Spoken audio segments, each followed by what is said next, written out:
favorite stories, though, comes from that part of Texas, and that's the story of the Zaragoza family of Goliad.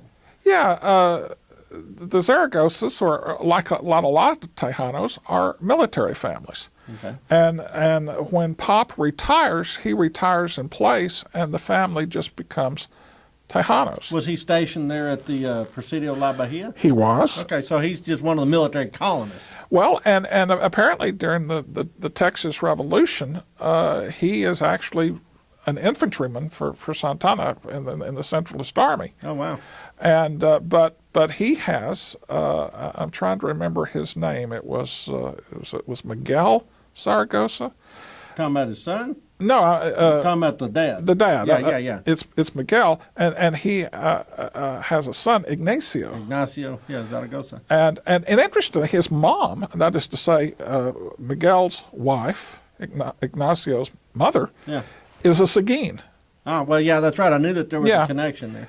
And so, What is Ignacio most famous for? well, Ignacio is most famous for being the victorious general at the Battle of Puebla, which doesn't mean a whole lot to people north of the border. Yeah. But if you say Cinco de Mayo, Then you crack a beer. yeah, and Absolutely. and most people don't understand that the victorious general at the Battle of Puebla was born in Goliad, Texas, Wow, so long and short of during the time that it was part of Mexico. Yeah, well, that's what just strikes me about this whole time period, is that for the Texians, the American immigrants, there's sort of a linear narrative that you can follow. Right. But for the Tejanos, all of a sudden they're having to make some very hard choices.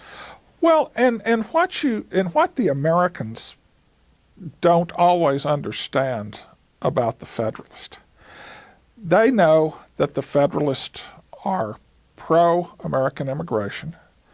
They know that they're pro-Constitution of 1824, and they like that. But what they sometimes forget is that the Federalists are as nationalistic Correct. as the Centralists are. And if these Anglos are placing their hopes on the Federalist, they better not be seen to be trying to take Texas away from Mexico. Now, this is not the United States light. That's exactly right. And you know, a Federalist would be the first one to tell you that.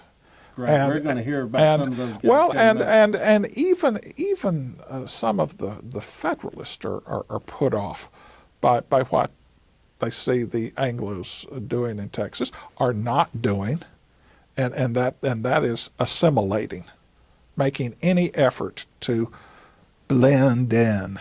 This may not end well. It may not.